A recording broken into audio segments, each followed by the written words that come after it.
Those 7 words, spoken by a tall stranger in a flowing white robe, changed my life forever. Come with me. Trust me, they will regret this. I was sitting on the cold marble floor of Dubai International Airport, shaking, starving, completely alone, when he stopped right in front of me and looked down at the crying American girl surrounded by gold shops she couldn't afford to breathe near. But let me back up 4 hours, to the moment I realized my own mother had left me behind. I was 14 years old, standing at gate 23, watching the plane to Bangkok taxi down the runway, with my family on it and me very much not. Just me, a skinny kid in an oversized t-shirt, slowly understanding that my mother had looked at my brother, believed his lies, and walked onto that plane without a single glance back. She didn't lose me in the crowd or get confused.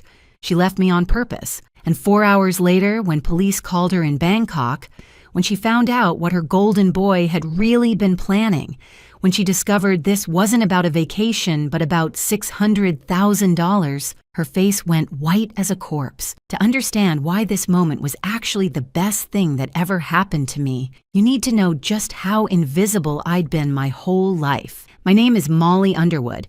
I'm 32 now, and I run a successful import-export business. But back then, at 14, I was basically the family's background character. You know how some people light up a room when they walk in? I was the opposite. I was human wallpaper, the kind of kid who could sit at the dinner table and somehow still be invisible. My mother, Patricia, worked double shifts as a hospital administrator. She'd been doing it ever since my father died when I was 6. Dad's death hit our family hard, but it hit my brother Spencer the hardest, or at least that's what my mother always believed. Spencer was 9 when we lost Dad, and from that moment on, he became the man of the house in my mother's eyes. Spencer was 3 years older than me, star quarterback, straight teeth, the kind of smile that made teachers forget he hadn't done his homework. He could do no wrong, and I mean that literally. In 17 years, I never once saw my mother blame Spencer for anything. If something broke, I did it. If money went missing, I must have taken it. If there was a conflict, I started it. I learned early that fighting back was pointless, so I became the easy one, the quiet one, the one who never complained, never demanded attention, never made waves. I thought if I was good enough, small enough, invisible enough, eventually my mother would see me.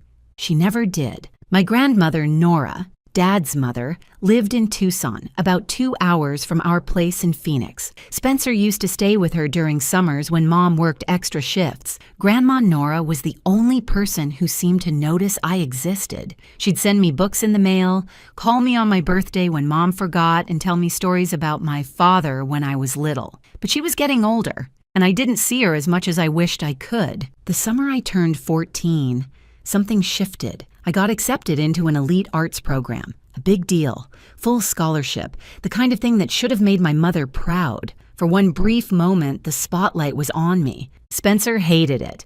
He didn't say anything directly, but I could feel his resentment like a cold draft in the room. He started making little comments about how art programs were a waste of time, how I was probably going to embarrass the family, how the scholarship was probably a mistake. My mother didn't defend me. She just changed the subject. About a week before our vacation, something strange happened. I came home early from school, half day, teacher meetings, and I heard Spencer's voice coming from his room. His door was cracked open and he was on the phone with someone. I wasn't trying to eavesdrop, but his words stopped me cold. "The trust fund," he said, "and she can't find out. Once I turn 18, it's handled."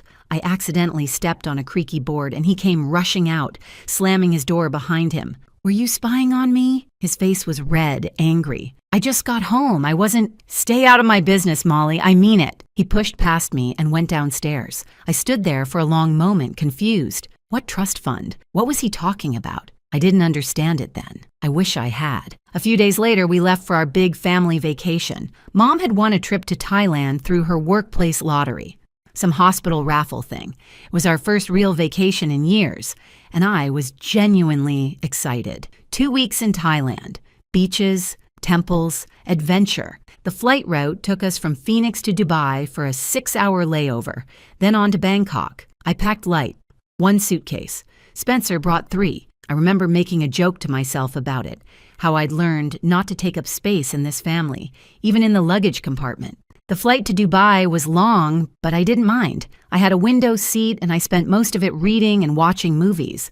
Spencer and Mom sat together a few rows ahead of me. Every now and then, I'd see them laughing about something, and I'd feel that familiar pang of being left out, but I pushed it down, like I always did. When we landed in Dubai, I was exhausted, but amazed. That airport was incredible, like a palace made of glass and marble. The bathroom I used had better lighting than my entire school. There were gold shops and designer stores and restaurants that looked like they belonged in a magazine. I wandered around with my mouth half open, feeling like a peasant who'd stumbled into a royal court. My fashion choices didn't help. I was wearing my favorite oversized band t-shirt, some rock group I'd barely listen to anymore, and jeans that were slightly too long because I'd bought them on sale. I looked exactly like what I was, a 14-year-old kid from Arizona who had no idea what she was doing. Spencer suggested we split up to explore the terminal during our layover. He said he'd take Mom to look at the gold souk area, and I could go check out the bookstore. I was actually happy about it. Peace was rare in my family, and I wanted to enjoy the alone time. Before I left, Spencer offered to hold my backpack. You don't want to lug that around everywhere. I'll keep it safe. My passport was in that backpack, my boarding pass, my emergency cash. $40 my grandmother had given me before the trip. I handed it to him without thinking. Why wouldn't I trust my brother? I wish I could go back to that moment. I wish I could grab that girl by the shoulders and tell her to hold onto her bag like her life depended on it. Because in a way, it did. I went to the bathroom, spent maybe 15 minutes browsing the bookstore, and then headed back to our meeting spot near Gate 23. Spencer and my mother were gone. I waited. 30 minutes, 45. I told myself they'd gotten distracted shopping, lost track of time, but a sick feeling was growing in my stomach. Finally, I found an information desk and asked about our flight to Bangkok. The woman behind the counter typed something into her computer, then looked at me with concern. That flight has already boarded, dear. It's taxiing to the runway now. No, my family is on that flight. I'm supposed to be on that flight. She checked again. Patricia Underwood, boarded. Spencer Underwood, boarded. Molly Underwood, no show. My heart stopped. My vision blurred. I think I asked her to repeat it 3 times before the words actually reached my brain. They left me. My mother and my brother got on that plane and flew to Thailand without me. And as I stood there, frozen, I had no idea that in less than 2 hours, I would discover exactly why. Before we continue, if you're enjoying this story, please subscribe and tell me in the comments where you're watching from and what time it is there. I see every single comment, and it means so much to me. Thank you for your support. Now back to the story. I stood at that information desk completely frozen. The woman behind the counter was talking, asking if I was okay, if there was someone she could call, but her voice sounded like it was coming through water. Everything felt distant, unreal. My family had left me. My own mother had gotten on an airplane and flown away without her 14-year-old daughter. A security officer approached me, asked for my passport. I don't have it, I whispered. My brother has it. Your boarding pass? He has that too. The officer exchanged a look with the woman behind the counter. I could see them calculating. Unaccompanied minor, no documents, no family, no explanation. I found out later, much later, exactly what Spencer had done. When I went to the bathroom, he went straight to the gate. He told the airline staff that I was traveling with other family members on a later flight because we'd bought individual tickets, not a family package. Some deal through my mother's work lottery. There were no red flags. The gate agent just checked his name, checked my mother's name, and let them board. But before that, he'd had a conversation with my mother. He told her I'd thrown a massive tantrum in the bathroom. He said I'd been chatting online with some boy I met on the internet and was trying to find him in Dubai. He claimed I screamed at him, said I hated the family and wanted to be left alone forever. My mother, exhausted, stressed, conditioned by years of believing whatever Spencer said, took his word for it. She didn't come looking for me. She didn't ask to speak to me herself. She just nodded, tight-lipped and furious, and followed Spencer onto that plane. She thought she was teaching me a lesson about gratitude, about not being dramatic, about knowing my place. She had no idea she was leaving her daughter stranded in a foreign country because her son was a liar. But I didn't know any of that yet. All I knew was that I was completely alone. No passport. Spencer had taken it from my backpack. No money. My $40 of emergency cash was in the same bag. No phone. My mother had confiscated it before the trip because she wanted to limit screen time during vacation. I didn't even know my mother's phone number by heart.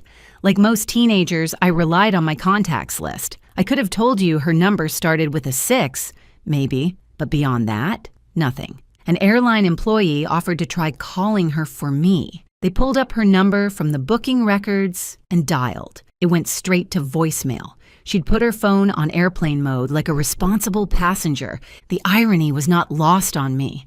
Security kept asking questions. Where was I from? Where were my parents? Did I have any relatives in the UAE? Did I know anyone I could contact?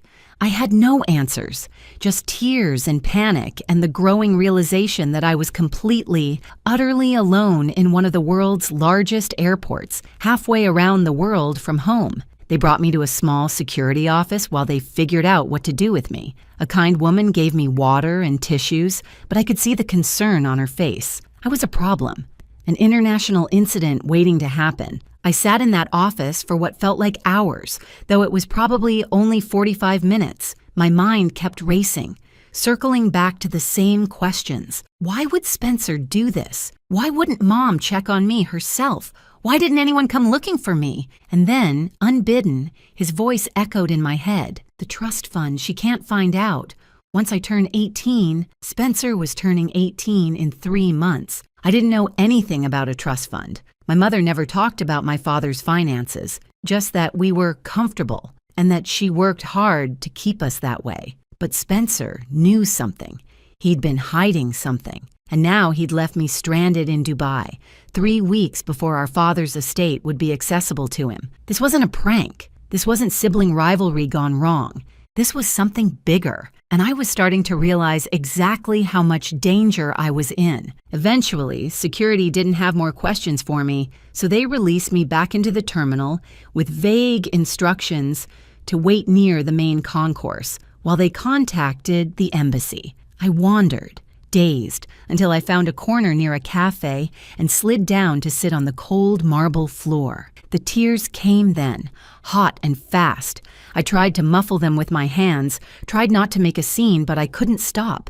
I watched families walk by, kids holding their parents' hands, laughing, safe. A little girl about 5 years old dropped her stuffed bear, and her father immediately scooped it up and handed it back to her, kissing the top of her head. Such a small gesture. Such a normal gesture. I couldn't remember the last time my mother had touched me with that kind of tenderness. Maybe Spencer was right. Maybe I was unlovable. Maybe I was just a burden, a mistake, someone the family would be better off without. My stomach growled loudly, cutting through my self-pity. I hadn't eaten in at least 8 hours. The last thing I'd had was a stale airplane croissant somewhere over Europe, and that felt like a lifetime ago. I looked around at the gleaming stores, Gucci, Prada, Chanel. The airport was dripping with luxury, and I was sitting on the floor with exactly $0 The irony was so sharp it almost made me laugh. Almost. I thought about what I would do if this were a movie. In a movie, the scrappy heroine would find a clever way out. She'd make friends with a security guard, or discover a secret talent, or at least have some basic survival skills to fall back on. My survival skills consisted of making microwave ramen and occasionally remembering to do my laundry. I was doomed. The minutes ticked by. I pressed my back against the cold wall and tried to disappear. I'd spent my whole life trying to be invisible in my own family. Now I wished I could be visible, just once, to someone who actually cared. And then, just when I thought I'd hit absolute rock bottom, a shadow fell over me. I looked up. A tall man stood there, maybe mid-50s, dressed in an elegant, traditional white thobe. He had a neatly trimmed gray beard and kind, dark eyes. He looked like someone important. Someone who probably owned several of those fancy stores I couldn't afford to look at. But he wasn't looking at me with judgment or pity. He was looking at me with genuine concern. "Young lady," he said, his English accented but clear, "you look like someone who needs help, and I believe I know exactly how to give it." Every instinct in my body screamed danger.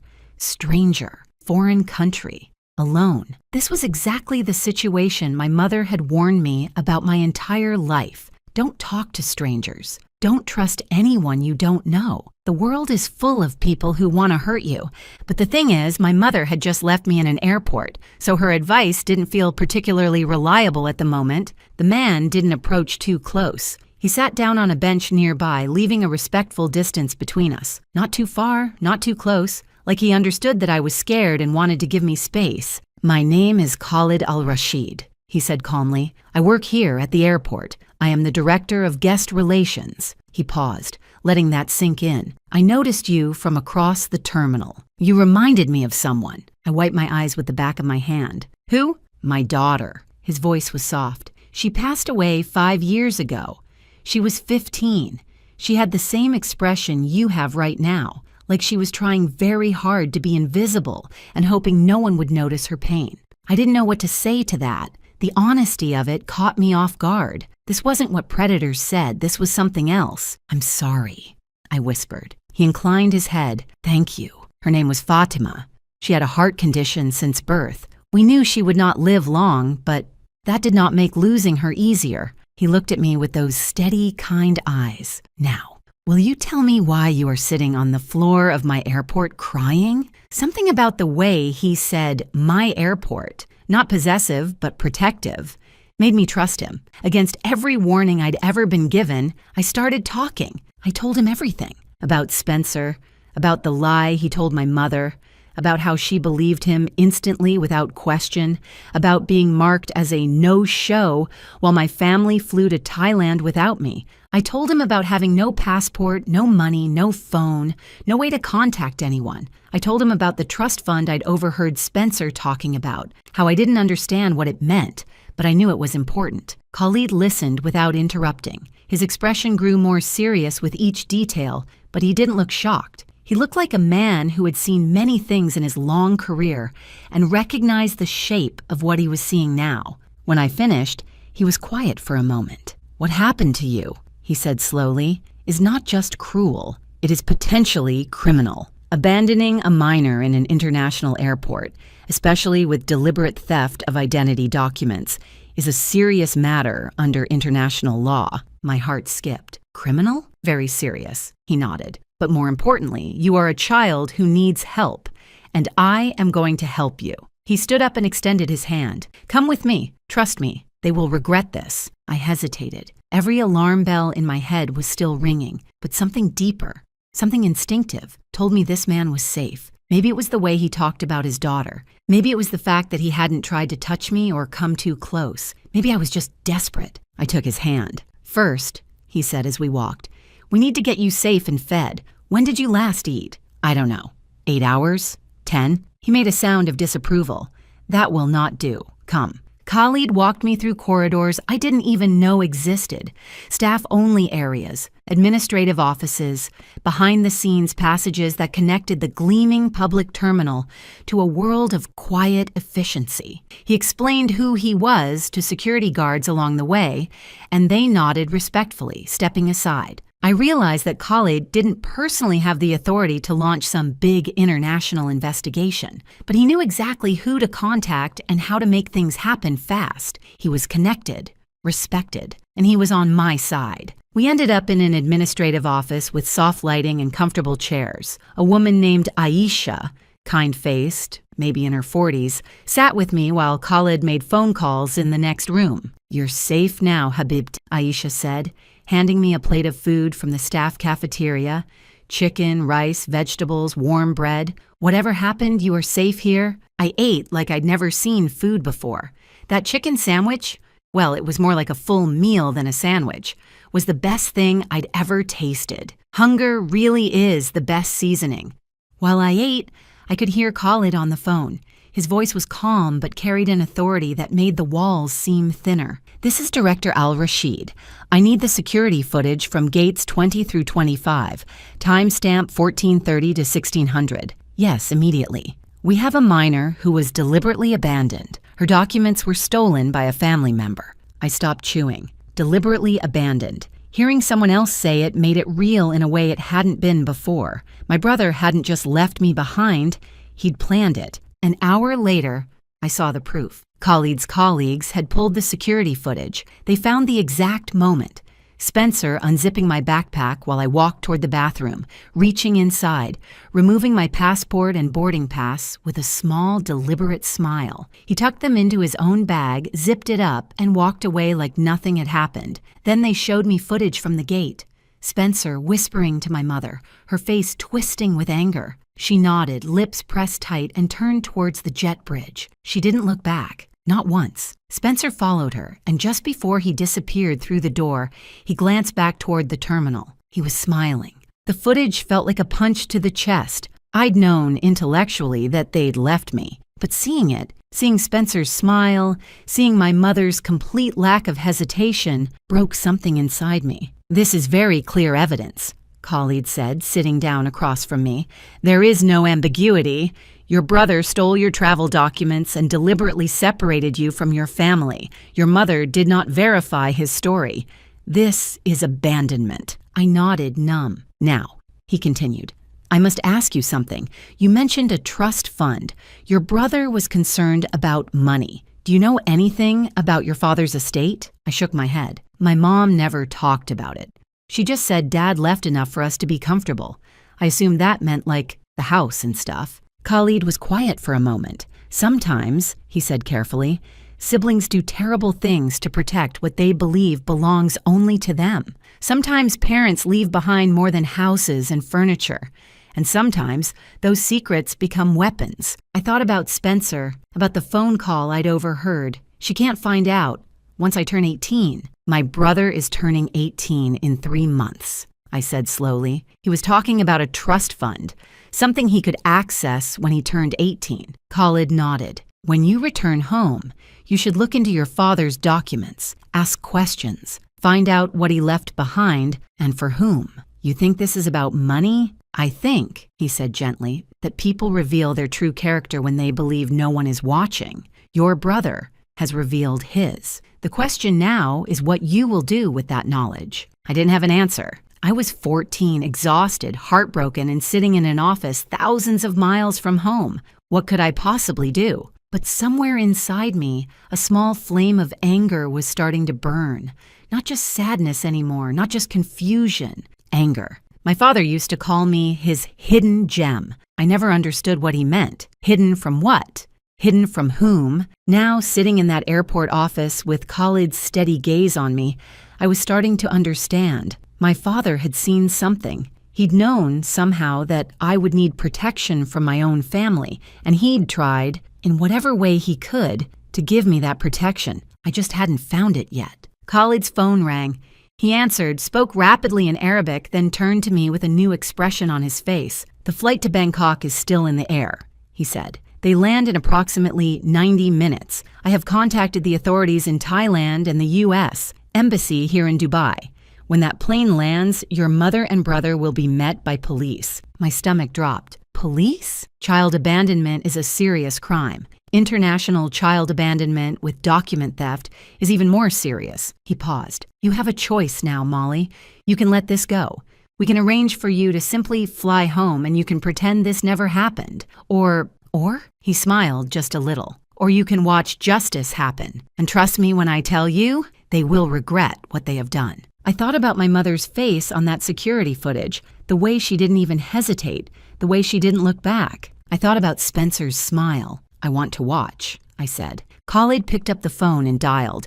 His voice was calm, but it carried an electricity that made the air in the room feel charged. "This is Director Al-Rashid. I need you to contact the International Police Coordination Office and the U.S. Embassy immediately. We have a confirmed case of child abandonment by an American family. The mother and brother are currently on Emirates Flight 384 to Bangkok. I want authorities waiting when that plane lands. They are not to leave the airport." He looked at me with a small, reassuring smile. "Now, young lady, let's talk about justice. Quick moment here. If this story is keeping you on the edge of your seat, please hit that like button and share it with someone who loves a good story about karma. Your support means the world to me and helps these stories reach more people who need them. Now back to the story. The next 90 minutes were the longest of my life. Khalid's network moved fast. Within 30 minutes of his phone calls, multiple agencies were involved in my case. Dubai Airport's authority security had documented everything with official timestamps. The U.S. Embassy in Dubai opened an emergency case file for me, a stranded American minor with stolen documents. Thai authorities were notified and began coordinating with police at Bangkok's Suvarnabhumi Airport. Emirates Airlines received an alert about the situation aboard Flight 384. Everything was being recorded.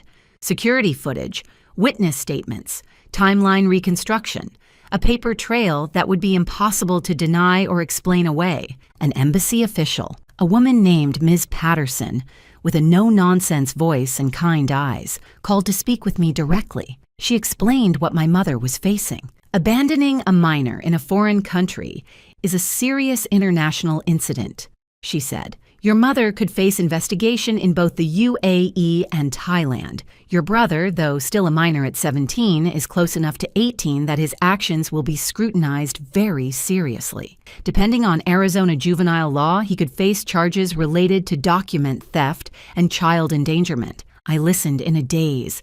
Charges, investigation, international incident. These were words from courtroom dramas, not my actual life. The evidence is clear, Ms. Patterson continued.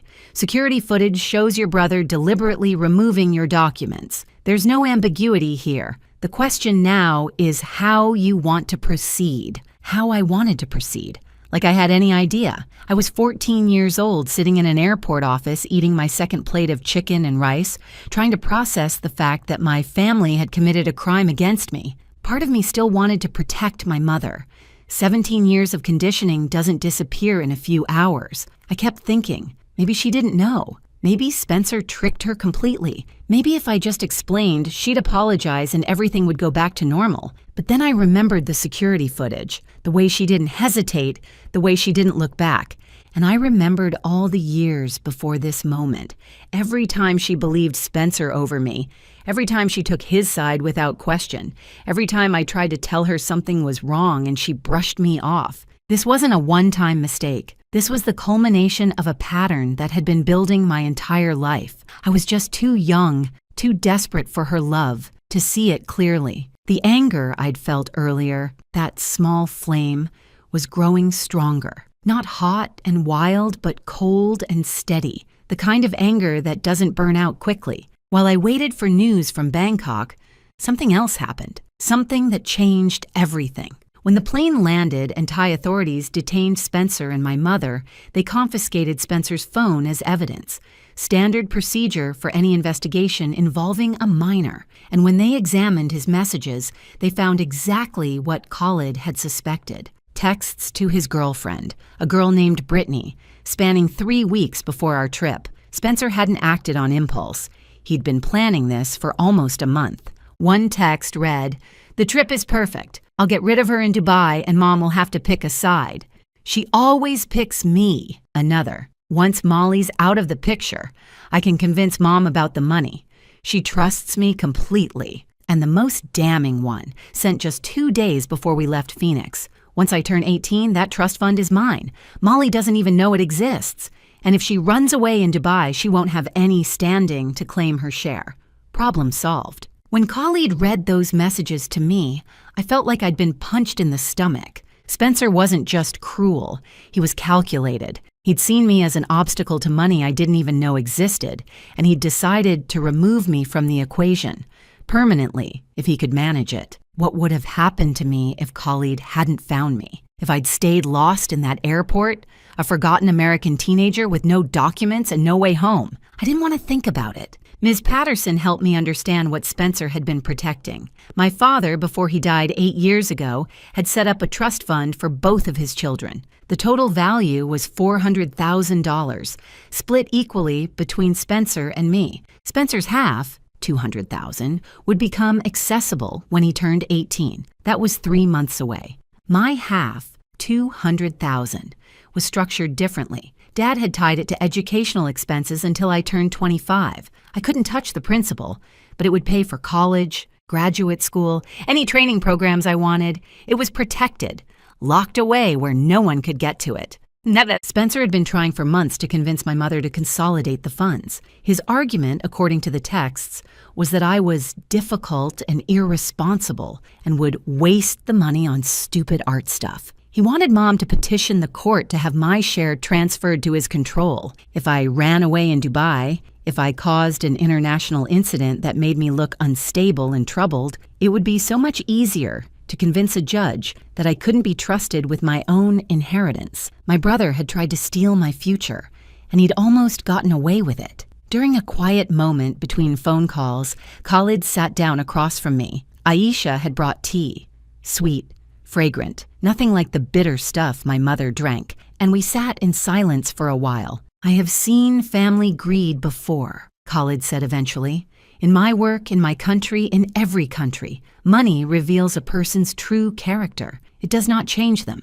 It simply shows who they always were." I nodded, staring into my tea. "But I have also seen something else," he continued. "Your father loved you very much." I looked up. "How do you know that?" "Because he structured your inheritance with protection. He made sure no one could take it from you. Not your mother, not your brother, not anyone." Khalid's eyes were gentle. He saw something coming. He could not name it, perhaps, but he felt it, and he tried to protect his daughter from beyond the grave. My throat tightened. I thought about my father, really thought about him, for the first time in years without crying from grief. He used to call me his hidden gem. I'd always thought it was just a cute nickname, something fathers say to their daughters, but now I understood. Hidden from Spencer. Hidden from my mother's favoritism, hidden from the family dynamic my father could see forming even when I was 6 years old. He'd known. He'd always known. "Your father believed in you," Khalid said. "Now you must believe in yourself." I didn't know if I could, but sitting there in that office, thousands of miles from home, I decided to try. The screen on the wall flickered to life, a live feed from Bangkok's airport, arrivals gate, harsh fluorescent lighting, officials in uniform waiting. An American woman in a dark suit stood with them, tablet in hand. That must be the embassy representative. Khalid checked his watch. "The plane has landed. Passengers will begin deplaning in 4 minutes. My heart started pounding so hard I could feel it in my throat. 4 minutes. In 4 minutes, my mother would learn that her golden son was made of something far less precious than gold. I leaned forward and watched the screen, waiting for 2 familiar faces to emerge. The first passengers came through the gate looking tired and rumpled from the long flight. Business travelers checking their phones, families corralling children, an elderly couple walking slowly arm in arm, and then I saw them. My mother emerged first, adjusting her carry-on bag, looking around the terminal with the slightly dazed expression of someone who'd just crossed multiple time zones. Her hair was neat, her clothes unwrinkled. She looked like a woman on vacation, ready to enjoy herself. Spencer followed right behind her, laughing at something on his phone. Actually laughing. Not a care in the world.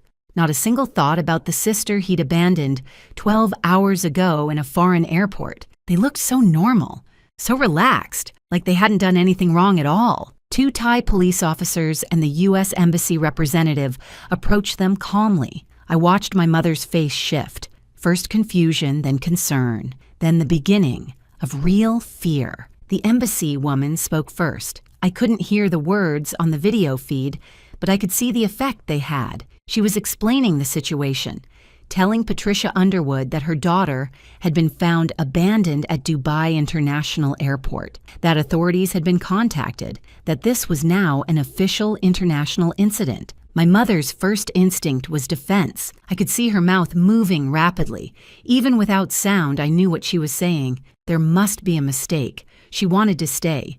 She was having a tantrum. She said she wanted to be left alone. Spencer stood beside her, nodding along, playing the supportive, concerned older brother. "She's always been dramatic. She probably did this for attention. You know how she is." The Thai officer produced a tablet and pressed play. I watched my mother watch the security footage. I watched her see her son unzipping my backpack while I walked away, trusting him. I watched her see him remove my passport with that small, deliberate smile. I watched her see him tuck it into his own bag like it was nothing. The color drained from her face.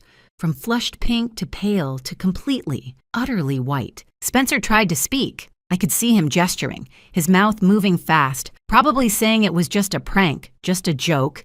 He was going to fix it later. The same excuses he'd used his whole life. The officer swiped to the next screen, Spencer's text messages to Brittany. My mother read the words her son had written. I couldn't see the screen from the video feed, but I didn't need to. I already knew what was there. Once Molly's out of the picture, I can convince Mom about the money. That trust fund is mine. She doesn't even know it exists. Patricia Underwood's hand went to her mouth. Her whole body seemed to crumple like someone had cut her strings. Spencer's mask finally fell. I'd watched my brother charm his way out of trouble my entire life. Teachers, coaches, neighbors, our mother, everyone fell for his smile, his confidence, his easy excuses. He'd never faced a consequence he couldn't talk his way around. But you can't charm your way out of evidence. You can't smile at a security camera and make it unsee what it recorded. You can't explain away text messages written in your own words. Spencer's face went from confident to confused to scared in the span of about 30 seconds. His shoulders hunched. His hands started shaking. He tried to step back, like he could physically retreat from the situation, but the officers were already on either side of him. I thought I'd feel satisfaction watching this. Triumph, maybe. Some kind of victory. Instead, I just felt tired and sad and relieved that it was finally over. The embassy representative held up a tablet, and suddenly I was looking at my mother's face on a video call. She could see me. I could see her. She looked destroyed, mascara running down her cheeks, eyes red and swollen, older than I'd ever seen her look. Molly, her voice cracked. Baby, I'm so sorry. I didn't know. Spencer told me. He said you wanted, I thought, you didn't check. My voice came out steadier than I expected. You didn't ask me. You didn't come find me in the bathroom and ask what happened. You just believed him. I know, and I'm so sorry. You always believe him. I wasn't yelling. I wasn't crying. I was just stating facts. You've always believed him. My whole life, you've chosen him over me. Every single time. She sobbed harder. Spencer, behind her, stared at the floor. Dad would never have left me, I said quietly. He knew. He always knew what Spencer was. That's why he protected my inheritance, because he knew you wouldn't. My mother flinched like I'd slapped her. I could have said more. I could have listed every grievance, every moment she'd failed me, every time I'd needed her and she wasn't there. But what was the point? She knew. She'd always known. Somewhere deep down. She'd just chosen not to see it. I'm done, I said. I'm done being invisible. I'm done being the one who doesn't matter. The embassy representative gently took the tablet back. The call ended. I sat in silence for a long moment. Aisha put a hand on my shoulder. Khalid said nothing, just sat nearby, a steady presence. The legal consequences were announced over the next hour. Spencer would be detained and returned to the U.S. under escort. His phone kept as evidence. His case would be reviewed by juvenile authorities in Arizona for child endangerment and theft. He was 17, old enough to face serious consequences, young enough that it wouldn't completely destroy his future. Probably. My mother faced potential charges as well, but given that she hadn't known about Spencer's full plan, and given my willingness to cooperate with authorities, she would likely receive a formal warning and mandatory family counseling instead of prosecution. The trust fund situation would be reviewed by a court-appointed guardian. My inheritance was safe. More than safe. It was now protected by legal documentation that would make it impossible for anyone to touch. And Spencer had pinned everything on his athletic future. Division I football scholarship, starting quarterback, dreams of going pro. That scholarship required a clean record. This incident, documented, investigated, internationally coordinated, would follow him. Even if charges were eventually reduced or dropped, the record would exist. Coaches would ask questions. Background checks would find answers. Everything he'd been trying to protect by eliminating me, his money, his future, his status, was now at risk, and he'd done it to himself. With his own words, his own actions, his own arrogant certainty that he'd never get caught. Karma, it turns out, has excellent timing. I really should have gotten popcorn. Before I left the office, Khalid arranged my return home. The U.S. Embassy had issued emergency travel documents, standard procedure for stranded American minors, so I could fly without my stolen passport. Emirates upgraded me to first class. Airline staff would escort me the entire way. Khalid handed me his business card. Old-fashioned, cream-colored, elegant. "If you ever need anything," he said, "anything at all, you call this number. It will always reach me." "Why?" I asked. "Why did you help me? You didn't have to." He was quiet for a moment. "Because you reminded me of Fatima, my daughter. She was kind like you, quiet like you, overlooked like you." He paused. "She would have wanted me to help someone who needed it, and you needed it." I hugged him. It was probably inappropriate. I barely knew him.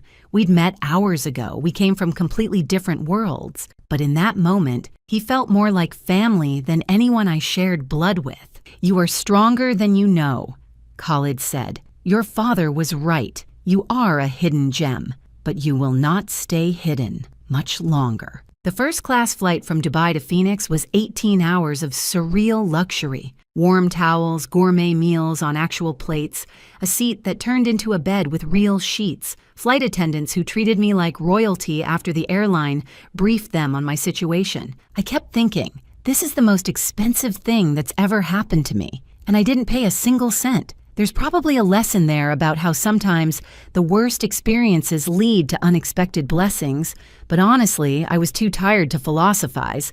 I just ate my fancy salmon dinner and watched 3 movies and slept like the dead. When I landed in Phoenix, my grandmother Nora was waiting at arrivals. She looked older than I remembered. It had been almost a year since I'd seen her, but her hug was exactly the same, strong and warm and smelling like lavender and old books. "I've got you," she said. "You're safe now, sweetheart. I've got you."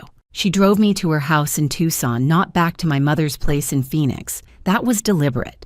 I wasn't ready to face my mother yet, and Grandma Nora understood without me having to explain. My mother had returned from Thailand immediately after the incident. Her vacation was over before it started. She was facing counseling appointments, legal interviews, and the wreckage of a family she'd helped destroy through willful blindness. Spencer was being processed through the juvenile system in Phoenix.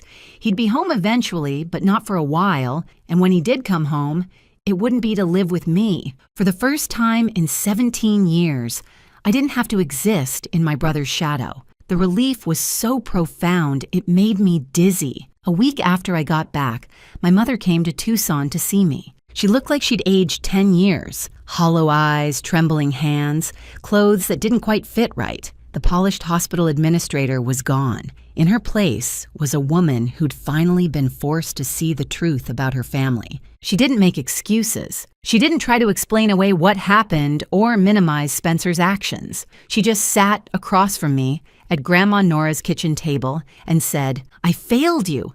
I don't know how to fix it, but I want to try if you'll let me." I looked at her for a long time. This woman who had chosen my brother over me for as long as I could remember, who had believed his lies without question, who had gotten on an airplane and left me stranded in a foreign country. But also, this woman who had worked double shifts to keep a roof over our heads, who had lost her husband young and done her best to hold a family together, who was flawed and broken and finally willing to admit it. "I don't know if I can forgive you," I said honestly. "Not yet. Maybe not ever." She nodded, tears streaming down her face. "But," I continued, "I'm willing to try if you actually do the work. Therapy, honesty, real change. Not just saying sorry and expecting everything to go back to normal." "I will," she whispered. "I promise. I will." It wasn't forgiveness, but it was a start. Spencer's fate was simpler. Probation until age 21. Mandatory counseling for manipulative behavior. Community service hours that would take years to complete, and a permanent notation on his record that disqualified him from his Division I scholarship. He ended up living with Grandma Nora, too, eventually, separate from me in the guest room on the other side of the house. Our mother couldn't look at him the same way anymore, and he needed somewhere to go. Last I heard, years later, he was working as a mechanic's assistant at an auto shop in Tucson. Honest work, humble work. A far cry from his quarterback dreams, but maybe exactly what he needed. I don't feel satisfaction about his downfall. I don't feel triumph. I just feel a quiet relief that he can't hurt me anymore. 2 weeks after I got back from Dubai, Grandma Nora sat me down with a box of my father's documents. "I've been keeping these for you," she said, "waiting until you were old enough, until it was time." Inside, I found everything: the trust fund paperwork, bank statements, legal documents, and at the very bottom, a letter in my father's handwriting, dated 1 week before he died. He'd written it to me. He knew, even then, that something was wrong in our family. He'd seen Spencer's behavior, the manipulation, the cruelty, the way he treated me when adults weren't watching. He couldn't name it exactly, but he felt it. So he'd structured my inheritance with extra protection, locked it away where no one could touch it until I was 25 and fully independent. He'd even added a separate life insurance policy, designated entirely to me. Not out of favoritism, he wrote, but because he knew Spencer would be taken care of by our mother. I was the one who needed protecting. The letter ended with words I'll never forget. "Molly, my hidden gem, you will face storms in this family, but you are built to weather them. Be patient, be strong, and know that your father loved you more than words can say. I believe in you. Love always, Dad." The total inheritance, when I finally accessed it at 25, was $600,000, $200 from the original trust fund, $400 from the life insurance, enough to change my life completely. I used it wisely, started my import-export business, specializing in artisan goods from the Middle East, because sometimes the universe has a sense of humor, built it into something real and successful and entirely my own. I stayed in contact with Khalid.